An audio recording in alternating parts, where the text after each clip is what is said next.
Welcome to Tech Confidential. I'm Kathleen Flynn, and I'm here with Charlie O'Donnell, who's the founder and CEO of Path 101. And you're also involved in Next New York, and I don't think I've ever met a first-time entrepreneur who's more connected to the venture capital community than you are. I've been pretty fortunate having come from the other side of the table, going from VC to entrepreneur.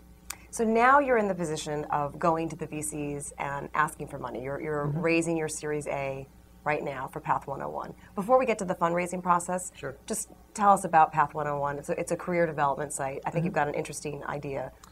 Yeah, basically what we're trying to do is we're trying to get to know our users better than other sites. We're helping them with their careers and coming at it from a number of different directions, not just based on their background or their resume, but personality testing and advice. I mean, really sort of a one-stop shop for helping somebody figure out what they actually want to do before they even get to a job board.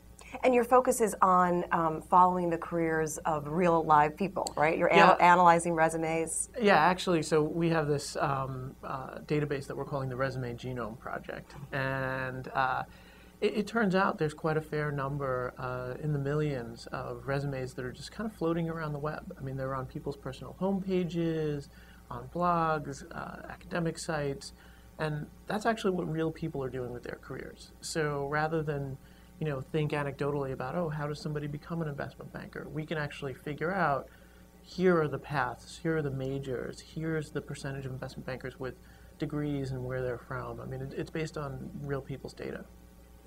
So we mentioned you're raising your Series A. I don't know if you could have picked perhaps a tougher climate. Well, there was one back, a few years ago. What's it like out there? I mean, it's great you're on Twitter and you're being very transparent about the process. So let us in. Well, I think one important thing to keep in mind is it's difficult. Every part of this process is difficult. The percentage of startups that actually do get venture funding is very small. So I was actually joking around the other day that the environment is so bad that we're going from 1% of all startups funded to 0.5% of all startups. And so, in general, it's going to be a pretty difficult process. But I think what's working in our favor is that we're working in a very monetizable space. So I think some VCs are kind of unwilling to take risks on things that they don't know can eventually generate revenue. And the job and recruiting space has always proven to be a space where people can make money with a good product. Because what it really comes down to is how much is the right job worth to you and how much is the right employee worth to a company. And so that's what really creates value in the space. Plus, we're pretty early. And so we don't really have to worry about a large round of capital that we did at an insane valuation a year ago or anything like that. We've only raised $350,000. Before we let you go, I want to hear about how you're tapped into the next generation. You're a teacher at Fordham in the business school. What kinds of advice do you give, would-be entrepreneurs right now? Yeah, so I'm actually teaching an intro entrepreneurship class up at Fordham.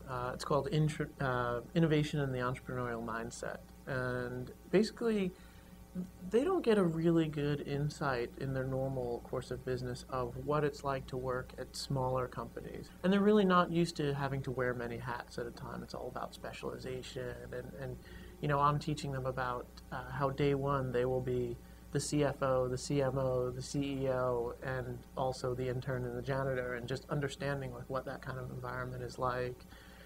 We're also doing a lot of sort of networking activities, and so they realize, hey, I have to build up a name for myself. I have to build up relationships, and if I'm going to go anywhere, be able to attract people to my idea.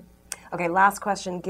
I'll let you give a little plug for Next New York. Speaking of community building and networking, you're one of the organizers of that. You guys just held an amazing party at Shake Shack. It was quite a bit of fun, yeah. Everybody was there. I had a great time.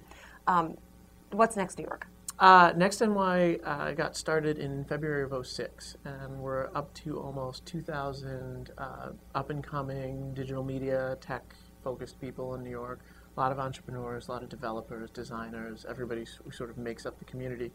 And it's really sort of flexible and lightweight, so there's no legal entity, there's no bank accounts. It's just sort of a critical mass of people who've gone through all the same things that you're going through as an entrepreneur or a digital media person. It's a listserv, it's a blog, and we do a lot of events. Anybody can come and run an event. So if somebody wanted to do an event on covering the tech scene, just hit the list and say, okay, well, who's involved in this? What would we like to do? And anybody can really do that. I've kind of let it run itself. So very grassroots, democratic, New York tech scene community. Absolutely. In fact, our website, which is nextny.org, is a wiki, and anybody can add pages to it and collaborate as they wish. All right, Charlie O'Donnell, we're going to be watching you, because if you can't get funded, nobody can. All right, thanks for watching. I'm Kathleen Flynn, and this has been Behind the Money.